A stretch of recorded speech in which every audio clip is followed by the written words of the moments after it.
Live में आप सभी का स्वागत है। मैं हूं आपके साथ प्रवीण मुंगटा। पूरा दिन हिमाचल प्रदेश में क्या कुछ खास रहा है, सभी बड़ी खबरों को लेकर आपके साथ हम जुड़ चुके हैं। आज की सबसे महत्वपूर्ण जो खबर है, सरकार ने आज कुछ एक ऐसे विधेयक लाए हैं जिसके बाद प्रदेश में चाहे वो नकल करने वाले हो या फिर कुछ ऐसे लोग जो पहले अपनी जमीन गाँव में जो है वो किसी ऐसे कार्य के लिए दे देते हैं, जैसे रोड बनाने के लिए दे देते हैं, लेकिन उसके बाद उसमें बीच में अड़चन डालते हैं, उनके लिए क्या कानून बना है, अब उन पर क्या कार्रवाई हो सकती है, आपको वो बताएंगे। इसके अलावा आपको बताएंगे प्रधानों को बड़ा झटका लगा है। कौन से ऐसे प्रधान है जिन्हें झटका लगा है, आपको वो बताएंगे। प्रदेश में लगातार भारी बारिश हो रही है, उससे कितना नुकसान हुआ है और 5 लोग जो है वो काल का ग्रास बने हैं। इसके अगर आप देखेंगे तो जो कह सकते हैं आप स्कूल हैं, स्कूल कल बंद रहेंगे, कहां बंद रहेंगे कहां नहीं रहेंगे, आपको वो बताएंगे। चलिए शुरुआत करते हैं सबसे बड़ी खबर के साथ। प्रदेश में भारी बारिश से तबाही नहीं थम रही है। बीती रात को हुई बारिश से प्रदेश में 3 मौतें हुई है। 2 एक्सीडेंट के अलग हैं। कुल्लू के ढालपुर में आज सुबह 11:30 बजे एक मकान लैंडस्लाइड की चपेट में आ गया। इसमें 2 लोग दब गए। इसमें से एक महिला की जो है वो दुखद मौत हो गई है। वहीं कुल्लू में भूतनाथ पुल को फिर खतरा पैदा हो गया है। अब आप खबर सुनिए, नवोदय विद्यालय बंदरोल को खाली करवा दिया गया है। इसके आसपास भूस्खलन हुआ है। इस विद्यालय में सैकड़ों बच्चे पढ़ते हैं। पेरेंट्स को अपने बच्चों को घर ले जाना पड़ा। लग वैली की बात करें तो यहां पर जो बागन गांव है उसमें कई घर वो खतरे की जद में आ गए हैं, यानी वो कहीं दरारें आ रही है, खतरे की जद में है। वहीं सोलन जिला की बात करें तो यहां पर बरोटीवाला में मकान की दीवार गिरने से घर पर सो रही जो महिला है, हेमलता इसका नाम है, इसकी दुखद मौत हुई है। हेमलता की 3 बेटी, एक बेटा और पति पीछे छूट गए हैं। सोलन के ही अर्की में ही जो है वो भारी बारिश से एक मकान जमींदोज हो गया। इसके अलावा बात करें शिमला जिला के नेरवा की ग्राम पंचायत मधाना में एक घर मलबे की चपेट में आ गया, जिसमें एक ही परिवार के 3 लोग, मां, बाप और बेटा दब गए। इसमें जोगिंदर नगर वो उनकी जो पत्नी है उषा, उनको तो प्रथम उपचार है, प्रारंभिक जो उपचार है, उसके बाद नेरवा अस्पताल से जो है वो आईजीएमसी रेफर कर दिया गया। लेकिन जो 19 वर्षीय बेटा है रविंदर, इसकी मलबे में दबने से दुखद मौत हुई है। कुल्लू जिला के आनी बस स्टैंड में आज 9:45 बजे 2 मंजिला जो मकान है वो भरभरा कर गिर गया। मंडी के करसोग में भी दोपहर 1 बजे के करीब 12 कमरों का जो मकान है वो 2 सेकंड में जमींदोज हो गया। बिलासपुर की बात करें तो यहां पर आज 7 मकान बड़ी बड़ी दरारें पड़ने के बाद खाली करा दिए गए। वहीं मंडी में गुरुद्वारा के पास बीती देर रात पहाड़ी से बड़े बड़े पत्थर गिरने लगे, जिससे 3 मकान को भारी नुकसान पहुंचा है। पत्थर गिरने की आवाजें सुनकर जो कॉलोनी है उसमें 200 से अधिक जो लोग हैं अपने घरों को छोड़कर भाग गए। इसका आपने वीडियो भी देखा होगा। इन लोगों ने रिश्तेदारों के घर और मंदिर में रात बिताई है। प्रदेश के मंडी शहर के पडलवाड़ में गुरुद्वारा के पास पहाड़ी से भूस्खलन होने से जो आधा दर्जन घर हैं वो खतरे की जद में आ गए हैं और भारी बारिश के बाद मंडी में ब्यास नदी उफान पर है। किन्नौर की बात करें तो किन्नौर के नाथपा स्लाइड पॉइंट पर आज पत्थर गिरने से कई गाड़ियां क्षतिग्रस्त हुई है। मौसम विभाग के भारी बारिश के अलर्ट को देखते हुए एचपीयू शिमला, सेंट्रल यूनिवर्सिटी धर्मशाला समेत सभी जिलों के जो शिक्षण संस्थान हैं वहां पर आज जो शिक्षण कार्य है वो बंद थे। डीसी ने भी सभी जिलों में जो है वो आज छुट्टियां कर दी थी और ऑनलाइन माध्यम से जो कक्षाएं लगाने का जो आदेश है वो दे दिए थे। आज कांगड़ा जिला में छुट्टी को लेकर असमंजस पैदा हो गई, क्योंकि डीसी ने जो आदेश निकाले थे उस अनुसार जहां सड़कें थ्रू थी, शिक्षक जो है वो उनको स्कूल आना था उस नोटिफिकेशन के अनुसार। बाद में जब शिक्षक हैं उन्होंने ये कहा कि सर जो पूरे प्रदेश के लिए अलग ऑर्डर हैं वो हमारे लिए अलग ऑर्डर हैं। उसके बाद हिमाचल दस्तक ने इसी को लेकर के जो है वो शिक्षा मंत्री से बातचीत की। बहुत सारे कॉल समय आए जो शिक्षकों के संगठन बने हुए हैं। उसके बाद शिक्षा मंत्री ने साफ किया कि जो शिक्षकों के लिए ऑर्डर है वो सभी जिलों के लिए एक समान है। तो फिर उसके बाद जो वहां पर अधिकारी थे उन्होंने ये ऑर्डर दिए कि जो शिक्षक हैं वो घर से ही पढ़ाएं, क्योंकि टीचर्स ये कह रहे थे कि कई स्कूल ऐसे हैं जहां पर मलबा अंदर घुस गया, ऊपर से चट्टानें आ गई। तो इसमें यही है खबर की फिर जो है वो बाद में जो शिक्षकों को बुला लिया गया था प्रिंसिपल के द्वारा। फिर उसके बाद जब शिक्षा मंत्री ने आदेश दिए निदेशकों को, तो फिर उसके बाद जो वहां पर है कांगड़ा जिला में, वहां पर भी जो है वो शिक्षकों के लिए छुट्टी कह सकते हैं आप, घर पे रहने को कहा गया। उसके बाद जो ऑनलाइन क्लास है वो ली जा रही है। इसके अलावा शिमला की बात कर लेते हैं। शिमला के बाईपास ढली हेलीपैड के पास कई बिल्डिंग्स खतरे की जद में आ गई है। पड़ोसी के यहां लोग शिफ्ट हो गए हैं। 2 परिवार के कम से कम 12 लोग अपने रिश्तेदारों के यहां रह रहे हैं। यहां पर 4 मंजिला बिल्डिंग है जो खतरे की जद में आ गई है। उसके नीचे जो है वो लैंडस्लाइड हो रहा है, कह सकते हैं हवा में ही लटक गई है ये बिल्डिंग। खतरा पैदा हो गया है। और जो प्रशासन से जो लोग हैं, प्रभावित लोग हैं, उन्होंने मांग की है कि जल्दी से जल्दी डंगा लगाया जाए, वरना हमारे जो खून पसीने की कमाई से हमने जो बिल्डिंग बनाई है वो उसको बहुत नुकसान हो सकता है। इसके अलावा बात कर लेते हैं स्कूल बंद को लेकर। कहां स्कूल बंद है? किन्नौर के निचार में कल भी स्कूल समेत शिक्षण संस्थान बंद रहेंगे। डीसी किन्नौर ने हिमाचल दस्तक के साथ बातचीत में यह पुष्टि की है और कुछ देर बाद इसके ऑर्डर जो है वो निकल जाएंगे। जो मंडी के डीसी है अपूर्व देवगन, उनसे हमने बातचीत की है। उन्होंने कहा है कि आज मौसम उतना खराब नहीं रहा है, ऐसे में कल स्कूल खोले जा सकते हैं। उन्होंने अभी तक कहा है एज फार, लेकिन देर रात तक स्कूल बंद पर हम फैसला ले लेंगे। जो मंडी के डीसी है उनसे हमने फोनिकली भी बातचीत की है। उन्होंने कहा है कि हालांकि कल ऑरेंज अलर्ट है, वहां पर 4 जिला में कल ऑरेंज अलर्ट है, इसके बाद बताएंगे आपको। लेकिन मंडी के जो डीसी है अपूर्व देवगन, उन्होंने कहा है कि देर शाम तक हम ऑर्डर निकालेंगे। शिमला के डीसी भी जो है वो कुछ देर बाद स्थिति को स्पष्ट करेंगे। हालांकि कल शिमला जिला की बात करें तो यहां पर ऑरेंज अलर्ट नहीं है, तो जो शिमला के डीसी उन्होंने भी कुछ देर बाद ऑर्डर निकालने को कहा है। कांगड़ा के डीसी ने भी जो है वो जो जानकारी हमारे पास मिली है संवाददाता के माध्यम से, उन्होंने भी कहा है कि कुछ देर बाद, क्योंकि कांगड़ा में भी कल जो है वो ऑरेंज अलर्ट है, तो कांगड़ा जो जिला है, बड़ा जिला है, वहां पर हालांकि कल भी देर रात को ही ऑर्डर हुए। लेकिन जितने भी डीसी से हमने बातचीत की है उन्होंने कहा है कि सर थोड़ा सा समय लगेगा, लेकिन हम जो है वो 10 बजे से पहले 8 बजे के आसपास, 7 बजे के बाद जो है वो ऑर्डर्स निकालना शुरू करेंगे। तो ऐसे में 4 जिले जहां पर कल बहुत अधिक बारिश है, ऑरेंज अलर्ट है, उसके नाम बताते हैं आपको। कांगड़ा, मंडी, सिरमौर और किन्नौर, ये ऐसे जिले हैं जहां पर कल जो है वो बहुत अधिक बारिश रहने वाली है, ऑरेंज अलर्ट है। किन्नौर के निचार में कल छुट्टी कर दी गई है, लेकिन कांगड़ा, मंडी और सिरमौर को लेकर कुछ देर बाद जो स्थिति है वो स्पष्ट हो जाएगी। हालांकि हमने कोशिश की डीसी को ये कहने की कि सर थोड़ा जल्दी अगर आप बताएंगे तो फिर जो जानकारी है वो सभी तक पहुंच जाती है बुलेटिन के माध्यम से, लेकिन उन्होंने कहा है कि सर थोड़ा सा संयम जो है वो समय लगेगा, क्योंकि हमने जो है वो एसडीएम से फीडबैक लेना है कि वहां पर जो है वो कितनी बारिश हो रही है। और हम 6-7 बजे के आसपास अगर लगातार जिस प्रकार से बारिश होती रहती है तो हम कोशिश ये रहती है कि दूसरे दिन हम स्कूल बंद कर दें, क्योंकि फिर लैंडस्लाइड का खतरा होता है। अगर 6-7-8 बजे के आसपास बारिश कम है और दूसरे दिन अगर रेड अलर्ट नहीं है, ऑरेंज अलर्ट नहीं है, तो फिर स्कूल खोलने पर फैसला होता है। तो ये मान के चलिए कि बिलासपुर में कल स्कूल खुल सकते हैं जी। हालांकि वहां पर जो हमने बातचीत की उन्होंने कहा कि मौसम साफ था, कल कोई अलर्ट ऐसा बड़ा अलर्ट नहीं है, तो बिलासपुर में कल स्कूल खुल सकते हैं। लेकिन डीसी ने इस पर जो है वो देर रात तक फैसला लेना है। अधिकतर जिलों में, हमीरपुर की बात कर लीजिए, ऊना की बात कर लीजिए, तो ऊना में भी जो है वो डीसी जो हमारी बातचीत हुई है, डीसी ने उस पर भी कुछ देर बाद फैसला लेंगे, डीसी जो वहां के हैं। लेकिन अभी तक सिर्फ निचार में छुट्टी कर दी गई है। कुल्लू में भी कुछ देर बाद कुल्लू, मनाली और बंजार को लेकर फैसला होना है, क्योंकि वहां पर जो रोड है वो ठीक नहीं है। इस पर जो तोरुल एस रवीश है वहां के डीसी, उन्होंने कहा कि कुछ देर बाद जो फैसला है वो इस पर ले लिया जाएगा। तो फिलहाल अभी के जो ऑर्डर हमारे पास आए हैं वो डीसी निचार में जो है किन्नौर के डीसी ने कर दिया है। वहां पर जो स्कूल है वो कल बंद रहेंगे, ऑरेंज अलर्ट है तो इसलिए बंद किए गए हैं। बाकी जहां पर छुट्टियां हो सकती है उसमें कुल्लू, मनाली और बंजार हैं जहां पर फैसला लेना है, क्योंकि यहां पर स्कूलों में जो है वो कह सकते हैं रोड कैसे बाधित हुए हैं, तो इस पर फैसला कुछ देर बाद हो जाएगा। अब बात कर लेते हैं दूसरी खबरों को लेकर के। प्रदेश की पंचायतों में ये बड़ी खबर है आज की, भ्रष्टाचार में संलिप्त जनप्रतिनिधि अब दोबारा चुनाव नहीं लड़ सकेंगे। यानी जिस पर भ्रष्टाचार के आरोप साबित हो गए वो चुनाव नहीं लड़ेगा। राज्य सरकार ने आज विधानसभा के मानसून सत्र में हिमाचल प्रदेश पंचायती राज संशोधन विधेयक 2025 को चर्चा के बाद पारित कर दिया है। इसके बाद भ्रष्टाचार में संलिप्त पंचायत प्रधान व दूसरे प्रतिनिधि चुनाव लड़ने के लिए अयोग्य घोषित हो जाएंगे। मुख्यमंत्री सुखविंदर सिंह सुक्खू ने कहा कि जो प्रधान दोषी पाया जाता है उसे पंचायत चुनाव लड़ने का हक नहीं होना चाहिए। इसका प्रावधान नियमों में कर दिया गया है। जो प्रधान महत्वपूर्ण बात है, पंचायतों में ठेकेदारी करेगा या अपने परिवार के सदस्य को ठेके देता है और जनता की सुध नहीं लेता है, ऐसे व्यक्ति के खिलाफ यदि कोई शिकायत मिलती है और जांच में कोई भी व्यक्ति, चाहे वो कितना ही बड़ा रसूखदार क्यों ना हो, आरोप सही पाए गए तो ऐसा व्यक्ति चुनाव नहीं लड़ पाएगा। सीएम ने कहा कि पंचायत चुनाव जो समय है वो भी एज यूजुअल रहेगा। इसके बाद खबर बताएंगे इस पर हम आपको, पंचायत चुनाव कब होंगे। दूसरा जो बड़ा आज कह सकते हैं बिल बना है, जिसको कानून का रूप जो है वो मिल गया है, वो सुन लीजिए।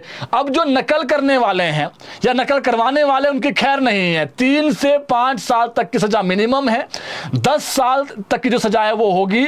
सजा के साथ साथ 10 लाख रुपए का जुर्माना लगेगा। विधानसभा में मुख्यमंत्री सुखविंदर सिंह सुक्खू द्वारा प्रस्तुत हिमाचल प्रदेश लोक परीक्षा विधेयक 2025 चर्चा के बाद आज पास हो गया है। इसमें प्रावधान किया गया है कि यदि कोई सेवा प्रदाता, अधिकारी हो या फिर कर्मचारी नकल कराने में संलिप्त पाया गया, उस पर 1 करोड़ रुपए का जुर्माना और परीक्षा कराने का पूरा खर्चा वसूला जाएगा।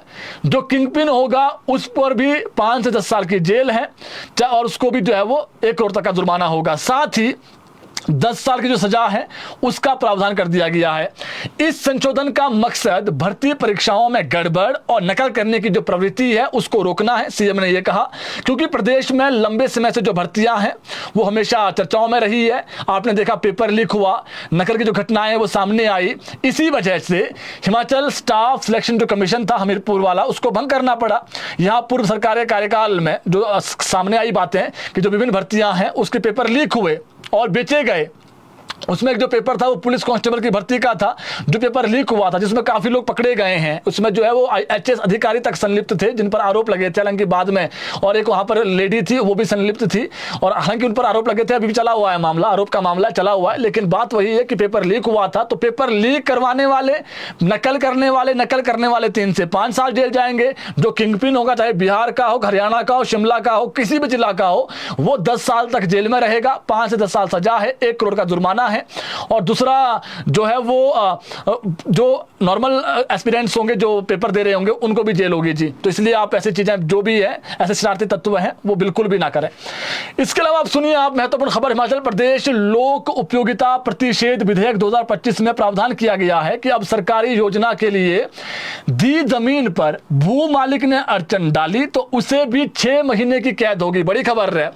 इसके अलावा 2000 से 10,000 रुपए तक जुर्माना भी देना होगा।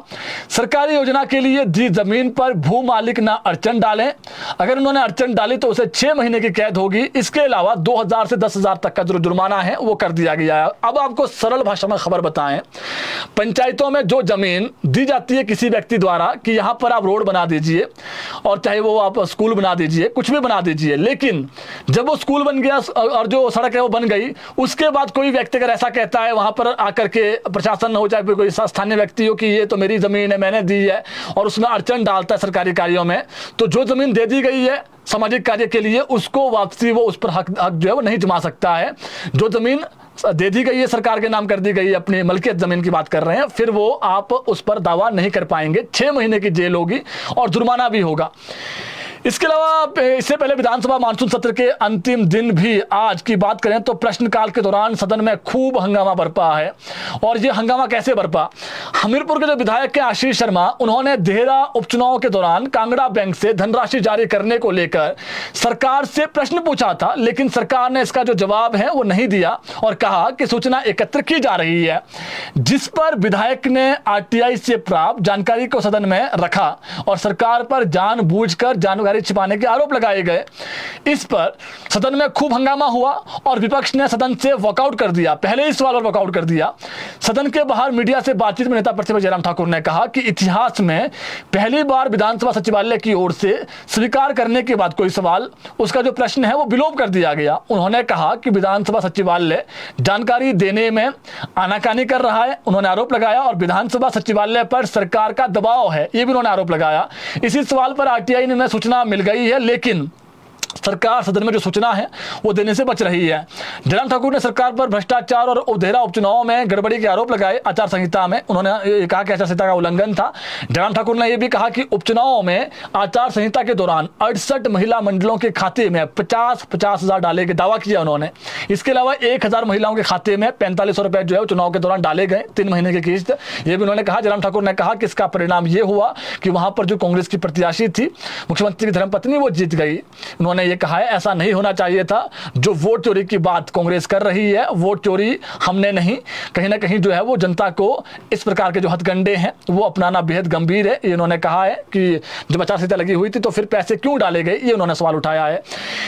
प्रश्नकाल में जो आज सवाल लगे, जिस आखिरी दिन था विधानसभा का, तो स्वाभाविक सवाल भी बहुत सारे थे। नालागढ़ के जो विधायक हैं हरदीप सिंह बाबा, उनके द्वारा पूछे गए सवाल का जवाब देते हुए मुख्यमंत्री ने जो जवाब दिया है, उन्होंने कहा कि हिमाचल प्रदेश में जो पंचायत चुनाव स्थगित नहीं होंगे। बड़ी खबर है जी।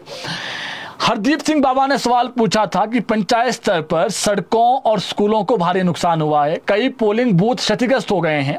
ऐसे में क्या सरकार पंचायत चुनाव को स्थगित करने का विचार कर रखती है?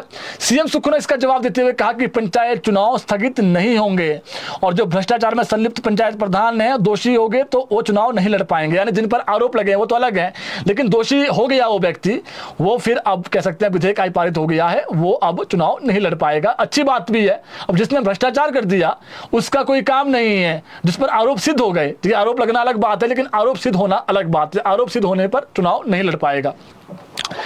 इसके अलावा विधायक रीना कश्यप और नंदलाल द्वारा, इसमें देखिए जो खबर है वो ये भी है कि पंचायत चुनाव जो है वो अब दिसंबर माह में ही होने हैं, जो तय तिथि है। यानी जो नगर निकाय के चुनाव होने नए जो बने हुए हैं प्रदेश में, नगर निकाय और चाहे वो नगर परिषद हो या फिर एमसी हो, जो भी नगर नए बने हुए उसमें हो सकता है 2 साल टालेंगे उसमें, लेकिन जो बने हुए हैं उसमें कुछ चेंज नहीं किया है। जो कह सकते हैं आप पंचायत चुनाव में कोई चेंज नहीं है। एमसी और जो नगर निकाय चुनाव आगामी समय होंगे उसमें हो सकता है चेंज हो। विधायक रीना कश्यप और नंदलाल द्वारा भूमि का आवंटन के सवाल का जवाब देते हुए पिछले वर्ष 2024 की आपदा में जिन लोगों ने अपने घर खो दिए, जनता से जुड़ा हुआ सवाल था जी, तथा भूमिहीन हो गए हैं, ऐसे 2 मामले में भूमि उपलब्ध करवा दी गई है क्या सरकार के द्वारा? इसका जो जवाब आया, हिमाचल प्रदेश ग्राम साझा भूमि स्वामित्व और उपयोग अधिनियम 1974 के 2001 में किए गए संशोधन अनुसार जो पात्र लोग हैं उनको भूमि वापस दी जा चुकी है, उन्होंने कहा है। और सरकार प्रदेश में भूमिहीन लोगों को 3/2 बिस्वा योजना के अंतर्गत ग्रामीण क्षेत्र में 3 बिस्वा, शहरी क्षेत्र में 2 बिस्वा जो भूमि है वो पात्र लोगों को उपलब्ध करवा रही है, आवंटित की जा रही है। ये जवाब आया सरकार की तरफ से। इसके अलावा जो और सवाल था, बिलासपुर के जो विधायक हैं त्रिलोक जम्वाल, इन्होंने सवाल पूछा शराब नीति पर। अब देखिए जवाब सुनिए आप। सीएम ने इसका जवाब दिया है। सीएम सुक्खू ने कहा कि वित्तीय वर्ष 24-25 में प्रदेश में शराब के कुल 87 क्लस्टर यूनिट ठेकेदारी के लिए दान किए गए थे, जिनकी नीलामी 1795 करोड़ की राशि में की गई तथा इनमें 1769 करोड़ की जो राजस्व है वो वसूला गया, सरकार को पैसा आया। वित्तीय वर्ष 24-25 के लिए जो कुल बकाया था 25.38 करोड़ की राशि है वो शेष है, बाकी जो है वो हमने आंकड़ा दे दिया है। ये जो सरकार ने रिप्लाई दिया है, सीएम ने रिप्लाई दिया है। इसके अलावा विधायक है विपिन सिंह परमार, पूर्व में मंत्री रहे, गगल जो है विधानसभा अध्यक्ष रहे, गगल हवाई अड्डा पर पूछे गए सवाल का लिखित में जवाब देते हुए जो सीएम ने कहा, वर्तमान में गग्गल हवाई अड्डे की हवाई पट्टी की लंबाई 1376 बाय 30 मीटर है। विस्तारीकरण के बाद रनवे की लंबाई 3278 बाय 45 मीटर होना प्रस्तावित है। ये सीएम ने रिप्लाई दिया है जी। प्रस्तावित विस्तारीकरण बारे ड्राफ्ट TEFR 6300 करोड़ रुपए इंक्लूड GST MS वेबकॉस्ट के माध्यम से तैयार की गई है और AAI द्वारा TEFR के परीक्षण के जो दौरान है 5 मई 2025 को कुछ आपत्तियां लगाई गई थी, जिन्हें एमकॉस वेबकॉस एवं जिला प्रशासन के माध्यम से दुरुस्त कर दिया गया है। और विस्तारीकरण के लिए जो भूमि अधिग्रहण का जो कार्य है वो लगातार प्रगति पर है और लगातार आगे उसको बढ़ाया जा रहा है। इस सीएम ने रिप्लाई किया है। कुटलैहड़ के विधायक विवेक शर्मा, इन्होंने सवाल पूछा OBC प्रमाण पत्र के बारे में। इसका जो लिखित में जवाब आया है सरकार की तरफ से, हिमाचल प्रदेश में बाहरी राज्यों से विवाह करके आने वाली महिलाओं को जातीय प्रमाण पत्र उनके मायके के रिकॉर्ड के आधार पर जारी किया जाता है। यदि किसी महिला का मायका ऐसे राज्य में है जहां उसकी जाति सामान्य वर्ग में अनुसूचित है और उसका विवाह हिमाचल प्रदेश में OBC परिवार में हुआ है तो उन्हें OBC का लाभ प्रदान नहीं किया जा सकता है। ये रिप्लाई सरकार ने दिया है। ऐसी महिलाओं को प्रदेश में OBC मान्यता न देने का कारण यह है कि जाति जन्म से मानी जाती है एवं जातीय प्रमाण पत्र उस राज्य जहां प्रार्थी का जन्म हुआ है वहीं पर जो है वो अनुसूचित जो जातियां हैं उसके आधार पर दिया जाता है। इसके अलावा भंडार के विधायक सुरेंद्र शौर्य उन्होंने पूछा कि आयुष्मान एवं हिमकेयर योजना बारे में सवाल पूछा। उसका जो जवाब आया स्वास्थ्य मंत्री की तरफ से, उन्होंने कहा कि प्रदेश में आयुष्मान भारत तथा हिमकेयर योजनाओं के अंतर्गत जिला कुल्लू एवं बंजार विधानसभा निर्वाचन क्षेत्र से संबंधित निजी एवं सरकारी स्वास्थ्य संस्थान है उसमें 16 करोड़ 21 लाख 19,679 रुपए की लंबित देनदारियां हैं। गत 3 वर्षों में अब तक आयुष्मान भारत प्रधानमंत्री जन जो आरोग्य योजना है उसके अंतर्गत 2,610 लाभार्थियों का जो उपचार है वो उस जिला में हुआ है। अब शून्यकाल की बात कर लेते हैं। महत्वपूर्ण खबर है, शून्यकाल के दौरान मुख्यमंत्री सुखविंदर सिंह सुक्खू ने आज विधानसभा सदन में प्रदेश में अवैध खनन के मामले को लेकर विस्तृत जो है वो अपना वक्तव्य दिया। सीएम ने कहा कि अवैध खनन से जुड़े किसी भी व्यक्ति को, चाहे वो कितना भी बड़ा प्रभावशाली क्यों ना हो, बख्शा नहीं जाएगा। पुलिस और प्रशासन पूरी निष्पक्षता से जांच कर रहे हैं और आगे भी करेंगे। दोषियों के खिलाफ कानून की जो कठोरतम धाराएं हैं वो लागू होगी और प्रदेश की प्राकृतिक संपदा और जनता के अधिकारों की रक्षा करना हमारा सर्वोच्च प्राथमिकता है, ये उन्होंने कहा। सीएम ने सदन को अवगत करवाया कि पुलिस को गुप्त सूचना के आधार पर जो जानकारी प्राप्त हुई थी कि सुजानपुर क्षेत्र में एक ऐसा स्टोन क्रशर है जिसे पिछले वर्ष जुलाई में आधिकारिक रूप से बंद कर दिया गया है। वास्तव में यह सक्रिय रूप से अवैध खनन में लगा हुआ है। यह क्रशर स्थानीय स्तर पर उन लोगों से जुड़ा हुआ है जो स्वयं को अपना स्वयंभू समझते हैं, प्रभावशाली रिश्तों को आड़ में वो सुरक्षित मानते हैं अपने आप को, ये सीएम ने कहा।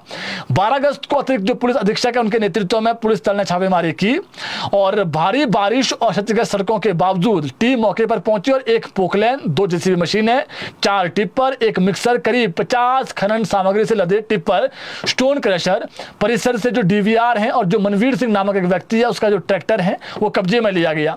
सीएम ने साफ कहा कि सुजानपुर थाना क्षेत्र में दर्ज एफआईआर संख्या 53/2025 दिनांक 12 अगस्त 2025 चोरी एवं अवैध खनन से संबंधित एक गंभीर मामला है और स्वतंत्र गवाहों की वीडियो क्लिप पुलिस रिकॉर्ड का हिस्सा बनी और अभी तक की जांच में यह पाया गया है कि बरसात के मौसम में जब खनन पर पूर्ण प्रतिबंध जो है वो था तो क्रशर की लीज सरकारी भूमि पर थी और 15 मार्च 2024 से यह क्रशर बंद घोषित किया गया था। तो यहाँ जेसीबी और टिप्पर से जो है अवैध खनन जारी था और नवीनतम जाँच के अनुसार ताजा और जो पुरानी खनिज सामग्री का जो लोक निर्माण विभाग है उससे जो मापन है वो कराया गया है और खनन माफिया के अधिकारियों को रॉयल्टी और डब्ल्यू तथा एक्स फॉर्म की जो जांच के लिए शामिल किया गया है और आरोपियों के बैंक खाते विवरण प्राप्त कर जो है वो पूरा जो विश्लेषण है वो किया जा रहा है। तो सीएम ने कहा कि 0 टॉलरेंस है अवैध खनन को लेकर के।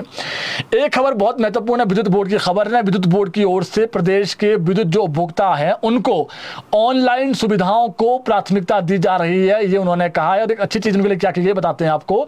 ऐसा ही एक ऑनलाइन सुविधा बिजली बिल भुगतान के लिए आरंभ कर दिया गया है। इसमें अब कोई भी विद्युत उपभोक्ता अपने नाम से लगाए गए कई विद्युत मीटरों के बिजली बिलों का एक साथ ही भुगतान कर सकता है। यह जानकारी देते हुए जो है बोर्ड के जो सलाहकार हैं उन्होंने कहा कि नया मल्टीपल जो बिल है वो भुगतान पोर्टल विद्युत उपभोक्ता के कई विद्युत जो खाते हैं उसके जो बिजली बिलों का जो भुगतान है वो एक ही बार करने का जो है वो एक ही बार करने के लिए कुशल है और सुविधा देता है। उन्होंने कहा कि अब तक बिजली बोर्ड की जो आधिकारिक वेबसाइट है वहां पर उपलब्ध जो क्विक पेमेंट ऑप्शन है उस पर जो है वो मल्टीपल जो बिल भुगतान है वो पोर्टल भी जोड़ा गया है। इस पोर्टल पर जाकर के जो उपभोक्ता है वो मीटर खातों को लिंक कर सकते हैं और उसके बाद ग्रुप बनाकर सभी मीटर खातों को जोड़ सकते हैं और मल्टीपल उपभोक्ता आईडी लिंक को समूह बनाने के बाद उसमें कई जो उपभोक्ता आईडी है वो जोड़ सकते हैं। यानी सरल कर दिया गया है, यानी आप इकट्ठे ही जो आपके 10 है मान लीजिए मीटर तो 10 के 10 आप कर सकते हैं। अब खबर सुनिए, जनता से जुड़ी हुई खबर है, युवाओं से जुड़ी हुई खबर है। जो पुलिस कांस्टेबल की भर्ती है उसमें सोलन, शिमला, किन्नौर और सिरमौर, इसमें जो डॉक्यूमेंटेशन की जो शेड्यूल है बदल दिया है। जो आपने डॉक्यूमेंटेशन आपका देखा जाने थे, शिमला सोलन अब 28 सितंबर को आएंगे जी। यहाँ के जो पुलिस कांस्टेबल आगामी समय में जो जवान बनेंगे, हालांकि इसमें स्क्रूटनी होनी है। किन्नौर और जो सिरमौर वाले हैं 29 सितंबर को आए, 28-29 सितंबर को होगा। पहले ये 8-9 सितंबर को होना था, भारी बारिश के चलते इसमें बदलाव कर दिया गया है। अंजुम आरा ने इसको लेकर के आज ऑर्डर है वो निकाले हैं। एक दुखद खबर, आज प्रदेश के पूर्व डीआईजी आईडी भंडारी का दिल का दौरा पड़ने से आज निधन हो गया। इन्होंने आज 3:30 बजे आईजीएमसी शिमला में अंतिम सांस ली। आईडी भंडारी मूल रूप से हिमाचल प्रदेश के बिलासपुर के रहने वाले थे, वह शिमला में ही रहते थे। साल 1982 बैच के आईडी भंडारी साल 2013 में हिमाचल पुलिस के जो महानिदेशक हैं, डीजीपी है, वो रहे हैं। कल इनका जो अंतिम संस्कार है बिलासपुर में किया जाएगा। दुखद खबर है जी। इसके अलावा मंडी जिला के सुंदरनगर के 27 वर्षीय अनिल कुमार की मोहाली में हत्या के आरोप में हैं, पंजाब पुलिस ने 3 आरोपियों को गिरफ्तार किया है। अब आप देखिए, खबर इतनी चौंकाने वाली खबर है, सुनिए आप। इनके आतंकी संगठन जैश-ए-मोहम्मद से जुड़े होने का दावा है, पाकिस्तानी समर्थित। अनिल कुमार ट्राई सिटी में कैब चलाता था और मुख्यमंत्री सुखविंदर सिंह सुक्खू ने आज हिमाचल प्रदेश विधानसभा में इसकी जानकारी दी है। और दरअसल जोगिंदर नगर से बीजेपी विधायक जो प्रकाश राणा हैं, उन्होंने पिछले कल सदन में ये मामला उठाया था। इसके बाद मुख्यमंत्री सुक्खू ने पंजाब और जो हरियाणा के डीजीपी है उनसे बात की और भरोसा दिलाया कि हम जो है इसमें निष्पक्ष, क्योंकि डेथ तो हो गई है, डेथ तो कर दी है किसी ने, मौत कह सकते हैं, किसी ने जान तो ले ली गई है, लेकिन जो आरोपी है उनको सलाखों के पीछे पहुंचाया जाए। दोनों राज्यों में जो डीजीपी है उनसे बातचीत के बाद सीएम सुक्खू ने आज सदन में कहा कि अनिल की हत्या मामले में पंजाब पुलिस ने मोहाली में मामला दर्ज कर दिया है पहले ही। उन्होंने बताया कि हत्या के आरोप में साहिल बशीर, ये आरोपी है जी, मुनीश सिंह उर्फ अंश और एजाज अहमद उर्फ वसीम, इनको गिरफ्तार कर लिया गया है। उन्होंने बताया कि जो लूटी हुई गाड़ी है उसमें अपराध में इस्तेमाल 32 बोर पिस्टल और जो मृतक का शव है वो मोहाली से बरामद कर लिया गया है। और आपको बता दें कि अनिल कुमार मोहाली के नया गांव में रहता था और तीनों आरोपियों ने उसका अपहरण किया था और तीनों ने अपहरण करने के बाद मर्डर किया और तीनों को पुलिस ने अमृतसर से गिरफ्तार किया। अब तक की जांच के अनुसार अनिल कुमार 29 अगस्त को घर से चंडीगढ़ रेलवे स्टेशन के लिए सवारी लेने गया था। उसके बाद उसका कोई सुराघात नहीं लग पाया था। उसकी कार रोपर टोल पर देखी गई थी और मुख्य आरोपी साहिल बशीर पहले से ही जो यूएपीए और जो आर्म्स एक्ट है उसके मामले में जो है वो वांछित हैं और उसका भाई एजाज अहमद भी पहले ही हत्यारों के साथ जो है वो गिरफ्तार हो चुका है। यानी ये और दोनों जो है वो जैश-ए-मोहम्मद के ओवरग्राउंड वर्कर बताए जा रहे हैं। और पुलिस के अनुसार जो अनिल है उसने शुक्रवार रात 10 बजे आखिरी बार अपने घर पर फोन किया था, बीते शुक्रवार को, और उस समय उसने बताया था कि वह खरड़ इलाके से सवारी लेकर चंडीगढ़ रेलवे स्टेशन पर जा रहा है। उसके बाद से जो है वो उसका जो फोन है ना उसका फोन लगा और जो बुकिंग है वो तो सीधे तौर पर आकर जो उसने टोटली कहेंगे आप जी, उसके बाद जो परिवार वाला उसकी कोई बात नहीं हुई है और उसका जो मोबाइल है वो निरंतर बंद आ रहा था। और उसके बाद जो परिवार है उन्होंने अपने स्तर पर जो है वो जांच की। जांच में पता चला कि रात करीब 11:45 पर जो अनिल है उसकी कार कुराली टोल प्लाजा से गुजरी और परिवार ने टोल प्लाजा का जो सीसीटीवी फुटेज है वो देखा, जिसमें कार को एक अज्ञात व्यक्ति जो है वो चला रहा था। उसके बगल वाली सीट पर दूसरा व्यक्ति भी था और पुलिस अब जो आरोपी है उनसे लगातार पूछताछ कर रही है, क्यों उन्होंने ये मर्डर किया, क्या वजह थी। और जो ये जैश-ए-मोहम्मद आप कह सकते हैं पाकिस्तान समर्थित ये कहा जाता है, तो ये है जी, बड़ी खबर थी ये भी। इसके अलावा शिमला में एक हरियाणा के युवक है नीरज कुमार, इनसे जो है सुसाइड नोट बरामद हुआ है, माफी चाहूँगा, इन्होंने सुसाइड का मामला सामने आया है। घटना रामपुर पुलिस थाना क्षेत्र के भद्रास की है, भद्रास क्षेत्र की है जी, रामपुर की। और युवक ने देर शाम अपने किराए के कमरे में, बीती शाम की खबर है, फंदा लगाकर जान दी है। ये जो नीरज है ये हरियाणा के रोहतक जिले का रहने वाला था और यहाँ पर जो जगह है कलानौर, वहाँ का रहने वाला था। अभी तक सुसाइड नोट का जो सुसाइड का कारण उसे पता नहीं चल पाया, लेकिन पुलिस ने मामले की गंभीरता से जांच कर रही है और जो शव है उसका पोस्टमार्टम करा दिया गया है। इसके अलावा कांगड़ा जिला के नूरपुर पुलिस ने इंदौरा क्षेत्र में नशा तस्करी के खिलाफ कार्रवाई करते हुए एक युवती समेत 3 आरोपियों को गिरफ्तार किया है और आरोपियों से चिट्टा और जो कैश है बरामद किया गया है। और पुलिस ने तीनों जो आरोपी है, कंसराम इसका नाम है, पल्लवी और निकाराम, इनके खिलाफ जो एनडीपीएस के एक्ट की धारा 21 के तहत अलग अलग जो है वो एफआईआर दर्ज कर दी है। और पुलिस के अनुसार तीनों शातिर जो अपराधी हैं और इनके खिलाफ जो है पहले भी कई मामले दर्ज हैं। तो ये भी महत्वपूर्ण अपडेट था। इसके अलावा दुखद खबर एक रोहडू से है जी। शिमला जिला के रोहडू में एक कार गहरी खाई में जा गिरी, उसमें सवार 2 लोगों की मौत हो गई है।